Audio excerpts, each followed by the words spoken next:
ನಮಗೂ ಪ್ರಾಸ್ತಾವಿಕವಾಗಿ ಭಾಷಣ ಮಾಡಕ್ಕೆ ಅವಕಾಶ ಕೊಡಬೇಕು. ಕೊಬ್ಬರಿ ಬಗ್ಗೆ ರೈಟಿಂಗ್ ಅಲ್ಲಿ ಕೊಡಬೇಕು ನಿಯಮ ಪ್ರಕಾರ. ಬಂದು ಮಾತಾಡೋದಲ್ಲ ಇಲ್ಲಿ, ಅದು ಅಲ್ಲಿ ಕ್ಷೇತ್ರದಲ್ಲಿ ಮಾತಾಡಬಹುದು. ಅರಸಿಕೆರೆ ಕ್ಷೇತ್ರ ಅಲ್ಲ. ಈಗ ಪ್ರಾಸ್ತಾವಿಕವಾಗಿ ಅವ್ರು ಯಾರ್ಯಾರು ಭಾಷಣ ಮಾಡ್ತಾರೆ ಅವ್ರು ಮಾತಾಡ್ಲಿ, ಅವ್ರು ಮಾತಾಡ್ಲಿ,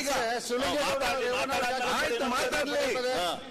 ಮಾನ್ಯ ಸಭಾಧ್ಯಕ್ಷ ತಮ್ಮ ಹೆಸರು ಮೊದಲಕ್ಕೆ ಬರ್ಬೇಕು ಪೇಪರ್ ನಾಳೆ, ಅದಕ್ಕೆ ಶಿವಲಿಂಗೇಗೌಡ ಮಾತಾಡೋದು. ರೇವಣ್ಣ ಅವರು ರೈತರ ಪ್ಲೀಸ್ ಮಾನ್ಯ ಶಿವಲಿಂಗೌಡ ಏನಿಲ್ಲ, ಕೂತ್ಕೊಳ್ಳಿ ಪ್ಲೀಸ್. ಮಾನ್ಯ ಕೂತ್ಕೊಳ್ಳಿ,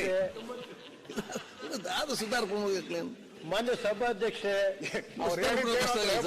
ಬರ್ಬೇಕು ಪೇಪರ್ ಅಲ್ಲಿ. ಪ್ರತಿಪಕ್ಷ ನಾಯಕರು ನೀವು ಕೂತ್ಕೊಳ್ಳಿ, ಪ್ರತಿಪಕ್ಷ ನಾಯಕರೇ ಕೂತ್ಕೊಳ್ಳಿ. ಎಲ್ಲಿ ಶಾರ್ಟ್ ಸರ್ಕ್ಯೂಟ್ ಆಗಿದೆ ಹೇಳಲಿಕ್ಕೆ ಸಾಧ್ಯ ಇಲ್ಲ. ಈಗ ಮಾನ್ಯ ಸಭಾಧ್ಯಕ್ಷೆ, ಇದು 9 ಜಿಲ್ಲೆಯ ಪ್ರಮುಖ ಬೆಳೆ ಇವತ್ತು ತೆಂಗು. ಇವತ್ತು ಮಾನ್ಯ ಸಭಾಧ್ಯಕ್ಷೆ, ಇವತ್ತು ಕಳೆದ